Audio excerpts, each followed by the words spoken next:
Après avoir fait 2 vidéos sur l'or dans les 2 dernières semaines, on va maintenant parler de l'argent. Est-ce que ça vaut le coup d'investir dans de l'argent si on a déjà de l'or? Comment est-ce que ce dernier se comporte par rapport à d'autres actifs et notamment par rapport à l'or? Et quelles sont les spécificités de ce dernier qui vont le différencier, notamment donc de son cousin l'or? Allez, c'est parti. Donc comme d'habitude, cette vidéo ne représente en aucun cas un conseil en investissement. Vous êtes seul et unique responsable de vos décisions d'investissement. Investir comporte un risque partiel ou total de perte en capital et il est de votre devoir de faire vos propres recherches avant d'investir.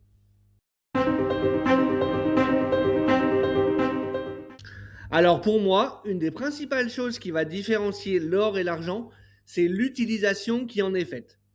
En effet, l'or n'a quasiment aucune utilité dans le monde réel, hormis en bijouterie. L'or, il est uniquement utilisé pour fabriquer des bijoux et également comme réserve de valeur. En dehors de ça, l'or n'a que très peu d'utilisation. Alors que l'argent, à l'inverse, comme on va le voir, la majorité de l'argent est utilisée dans l'industrie et c'est ce qu'on va aller voir dès maintenant. Donc là, on est sur un rapport de The Silver Institute, dont vous aurez le lien en description, qui en fait, pour faire simple, est le lobby de l'industrie de l'argent. Et donc, on va aller regarder un petit peu donc quels sont les supplies au niveau de l'argent, donc les réserves qu'on a au niveau mondial, et également la demande et sur quel secteur elle se situe. Voilà, donc on voit ici, en fonction des années, qu'au niveau de la total supply, par année, on est globalement à 1 milliard de onces d'argent en total supply disponible depuis 2016. Hein. Ça oscille un petit peu à la hausse, un petit peu à la baisse, mais globalement, on reste proche des 1 milliard de onces. Et au niveau de la demande, donc on voit que l'industrie en total, par rapport aux milliards de onces qu'on voit de disponibles, va représenter en moyenne entre 500 et quasiment jusqu'à 700 millions de onces d'argent. Donc autrement dit, entre 49 et quasiment jusqu'à 70% de la total supply d'argent est requis pour l'industrie. Donc pour l'industrie électrique et électronique, les panneaux photovoltaïques, Brazing Alloys and Solders, je ne sais pas ce que c'est, et le reste de l'industrie. Ensuite, il y en a une bonne partie qui est pour la photographie, une partie pour la bijouterie, et ensuite, c'est principalement donc des demandes au niveau de l'investissement. Et donc, vous voyez que quasiment chaque année, on voit que plus de 50% de la demande est due à l'industrie dans son ensemble. Malgré ce qu'on vient de voir, malgré le fait que l'argent a une très forte utilisation industrielle, ce qu'on va voir maintenant, c'est que son prix reste quand même ultra corrélé à celui de l'or. Donc je vous retrouve à nouveau sur un graphique de chez Curvo qui compare le S&P 500 au prix de l'argent et au prix de l'or. Et comme vous le voyez, là on remonte donc jusqu'à 1992, avril 1992 exactement. Et comme vous le voyez, les barres bleues et rouges se suivent quand même relativement bien. C'est-à-dire que quand les prix sont relativement plats, les deux courbes sont relativement plates. Quand l'une des courbes commence à monter, vous avez les deux courbes qui montent. Alors on voit que les mouvements ne sont pas du tout aussi exponentiels pour l'or que pour l'argent. On est bien d'accord, mais globalement, quand l'or monte, l'argent monte également. Et quand l'or descend, l'argent diminue lui également. Alors, on n'a pas une corrélation parfaite à 100%, hein, bien évidemment. Il y a un petit décalage à chaque fois. Mais on voit quand même que les courbes sont quand même relativement proches et que les mouvements sont relativement similaires les uns aux autres. Hein. Donc, bien évidemment, on a des exceptions, hein, comme on voit ici en 2020 où l'argent a baissé alors que l'or, lui, était en phase ascendante.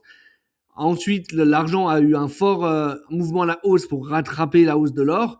Et globalement, on voit quand même que ça se suit plutôt pas mal. Ici, on se retrouve sur un autre graphique qui commence en 1915. Donc encore une fois, on voit que les deux graphiques se suivent quand même relativement bien. En orange, vous avez l'argent, en bleu, vous avez l'or. Donc ici, on voit que au début du graphique, on a quand même l'argent qui est un petit peu à la hausse alors que l'or était complètement flat. Mais globalement, les tendances se sont quand même plutôt bien suivies. Avec ici, quand l'argent a commencé à monter, l'or qui a commencé à monter également en dessous. Ici, on a donc eu après un fort rallye haussier, que ce soit sur l'or ou sur l'argent, même si vous voyez que le mouvement sur l'argent, il n'est pas du tout de la même amplitude. Mais ça, c'est surtout lié au First Day Silver, hein, le fameux jeudi de l'argent, la bulle qui a été causée par deux frères. Je vous laisserai vous renseigner sur cette histoire pour ceux que ça intéresse. Vous allez voir que c'est plutôt intéressant. Derrière, on a eu une correction sur l'argent, on a eu également une correction sur l'or, un petit rebond, une correction à nouveau. On a l'or ici qui a corrigé assez fort pendant que l'argent corrigeait mais un petit peu moins. Et quand on est reparti à la hausse, les deux actifs sont repartis à la hausse quasiment en même temps. Encore une fois, on voit qu'on n'a pas du tout la même amplitude de mouvement, que ce soit à la hausse ou à la baisse, entre les deux actifs. Mais globalement, les charts sont quand même tendance à se suivre et les mouvements sont quand même à peu près les mêmes. Quand il y a un des deux actifs qui va partir à la hausse, généralement, on va avoir le second qui va suivre. Et inversement, quand l'un des deux actifs va partir à la baisse, le second va suivre également. Encore une fois, pas du tout avec la même force ni la même amplitude de mouvement, mais globalement, ça a quand même tendance à se suivre. Alors, on est bien d'accord qu'on n'a pas du tout une corrélation parfaite de 100%, hein, ce qui est quasiment impossible, surtout sur une aussi longue période de temps. Mais bon, globalement, dans la majorité du temps, les deux actifs ont quand même tendance à se suivre.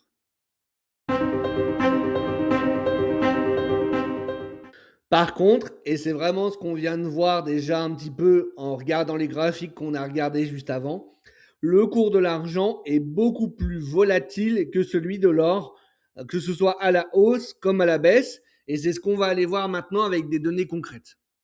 Donc ici, je suis sur la page Gold Spot de Curvo, donc avec les données sur l'or. On voit que dans ses meilleures années, l'or, il a fait plus 123% en 1979, plus 37% en 2010 et plus 35% en 2005. Dans ses pires années, il a fait quasiment moins 31% en 2013, moins 19% en 1981 et quasiment moins 17% en 1990. Les données vont jusqu'à 1978, donc tout ce qui s'est passé avant n'est pas pris en compte. Et on va aller voir du coup sur la même période de temps ce qui a pu se passer pour l'argent. Donc là, on a les mêmes données, mais pour l'argent. Donc comme vous avez vu avant, la meilleure année de l'or, c'était plus 130% à peu près. La meilleure année sur l'argent, c'est plus 415%. Donc plus de 3 fois plus. En 2010, il a également fait plus 94% et en 93, plus 52%. Et au niveau des pires années, l'or avait fait moins 31% quasiment dans sa pire année. Là, l'argent a fait quasiment moins 47% en 1980, moins 37,7% en 2013 et moins 37,2% en 1981. Donc vous voyez, les mouvements sont beaucoup plus violents sur l'argent, que ce soit à la hausse comme à la baisse. Et si on regarde plus récemment, est-ce que c'est encore la même chose? Je vous ai présenté un autre graphique, on va voir ça tout de suite. Donc là, je suis sur Portfolio Visualizer, où je compare du coup un ETF sur l'or et un ETF sur l'argent sur une période qui est relativement courte puisqu'elle démarre en 2019 malheureusement. Mais malgré tout, on voit ici que le maximum drawdown, donc sur le portefeuille 1 qui est l'or, c'est moins 15,78%, et sur l'argent, c'est moins 33,75%, donc le portefeuille 2 c'est l'argent. Donc vous voyez, c'est du simple au double. Donc même sur une courte période de temps, l'argent reste beaucoup plus volatile que l'or. Du coup, avant de conclure cette vidéo, je voulais quand même vous faire remarquer un petit quelque chose qui, moi, personnellement, m'a surpris. C'est qu'en fonction des périodes de temps sur lesquelles on se base, et principalement à partir de quand on est entré, eh ben, l'argent peut surperformer l'or, et ce, même à très long terme. Alors, je pensais pas du tout que ce soit possible. Pour moi, l'or surperformait systématiquement l'argent. Mais si on voit le graphique qu'on a sous nos yeux, donc là, pour quelqu'un qui aurait investi l'équivalent de 10 000 euros en février 1992, alors d'ailleurs, petite parenthèse par rapport à ça, bien évidemment, l'euro n'existait pas en février 1992. Donc, quand on parle de 10 000 euros en février 1992, c'est une équivalence. Je vous dis ça parce que j'ai eu une remarque dans ma précédente vidéo sur l'or où on m'a dit que je savais pas compter ni lire parce que l'euro n'existait pas en 92. Donc, bien évidemment, ce sont des équivalences qui sont faites. Je pensais pas avoir besoin de le préciser, mais apparemment si. Bref, donc pour quelqu'un qui aurait mis l'équivalent de 10 000 euros en 1992, eh bien aujourd'hui, sur l'argent, il aurait plus d'argent il aurait plus de pouvoir d'achat, en tout cas en euros, que sur l'or, puisque en termes d'argent, il aurait 129 000 euros à peu près, presque 130 même, et sur l'or, on aurait à peu près 124 000. Donc il y a un léger écart, et ça dépend toujours de notre point d'entrée. Parce qu'en fait, sur Curvo, on ne peut pas inclure, par exemple, de DCA. on ne peut que inclure des prix d'entrée. Donc là, si on démarre en 92, l'argent surperforme légèrement l'or. Par contre, on va regarder la même chose en démarrant par exemple en l'an 2000. Donc voilà, là on démarre en l'an 2000. Bon bah on voit que c'est plus du tout le même discours. Hein. L'or a explosé l'argent, mais quelque chose de concret. Hein. Donc en fait, ça dépend toujours des périodes à partir duquel on va rentrer, mais potentiellement et même sur du temps très long, l'argent peut être armé à surperformer l'or.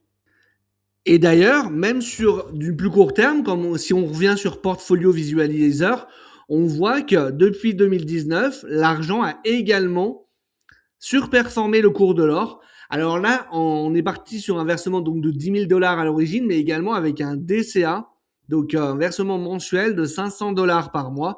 Et on voit qu'à la fin, sur le portefeuille 2 qui représente l'argent, on a l'équivalent de 43 000 dollars, alors que sur l'or, on a à peu près 39 000 dollars.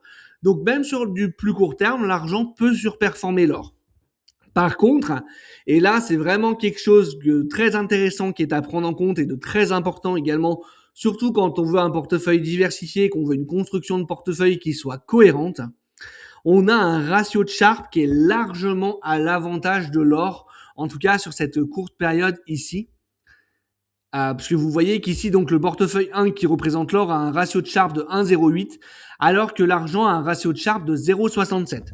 Donc pour vous expliquer brièvement ce qu'est le ratio de Sharpe, c'est un ratio qui va calculer en fait le rendement par rapport à la volatilité. Et ce que ça nous explique ici, c'est que bien que l'argent surperforme l'or, en fait le supplément de volatilité que vous allez constater dans votre portefeuille est moins intéressant que si vous étiez resté en fait 100% sur l'or. En gros, pour la volatilité que vous allez vous prendre, la surperformance ne vaut pas le coup. C'est ça que ça veut dire. Et ça, c'est un ratio qui est quand même très important à prendre en compte dans la construction d'un portefeuille et surtout pour des gens qui ont une tolérance à la volatilité qui est un peu plus faible ou un peu plus moyenne. Après, les gens qui ont une tolérance à la volatilité qui est très forte, potentiellement, c'est pas un critère qui va être des plus importants, mais c'est quand même quelque chose qui est à prendre en compte. On va aller voir sur le plus long terme si la différence de ratio de Sharpe se confirme. Donc là, je suis de retour sur Curvo, donc avec des données qui remontent jusqu'à décembre 1978 et jusqu'à novembre 2025. Donc sur l'or, on voit qu'on a un ratio de Sharpe de 0,41. Donc on va aller voir ce qui se passe sur l'argent. Et donc, ouais, comme vous le voyez ici, sur l'argent et sur la même période de temps, on a un ratio de Sharpe qui est bien inférieur, qui est donc à 0,29. Donc en fait, bien que sur certaines périodes de temps et des fois même sur le très long terme, l'argent surperforme l'or, ça ne vaut pas le coup en fait en termes de supplément de volatilité.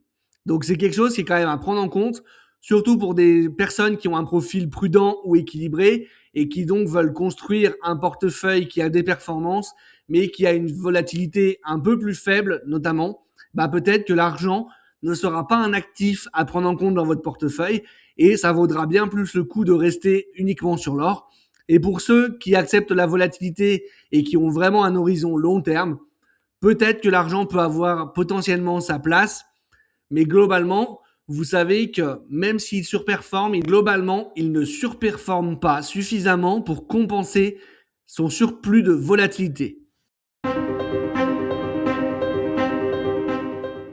Voilà, bah écoutez, on arrive à la fin de cette vidéo. J'espère qu'elle vous aura plu. Globalement, mes dernières vidéos sur l'or ont suscité pas mal d'engagement négatif, hein, surtout pour la première. J'ai eu pas mal de retours assez violents dans les commentaires, parce que les gens se sont majoritairement arrêtés au titre de la vidéo, je pense, plutôt qu'à son contenu. Mais bon, écoutez, c'est pas bien grave. Donc j'espère vraiment que cette vidéo aura le même succès que les deux autres sur l'or. En tout cas, n'hésitez pas vraiment, si vous avez des choses à me faire remonter, qu'elles soient positives ou négatives, à me laisser un commentaire, à liker la vidéo si elle vous a plu, à la partager également à des personnes que vous pensez qu'elle pourrait intéresser. N'hésitez pas surtout à vous abonner à la chaîne et à bien activer la petite cloche pour ne pas manquer la sortie des prochaines vidéos. Et moi, j'espère justement vous retrouver sur une prochaine vidéo pour vous aider à vous aussi devenir un investisseur indépendant. Et je vous dirai ciao, à la prochaine.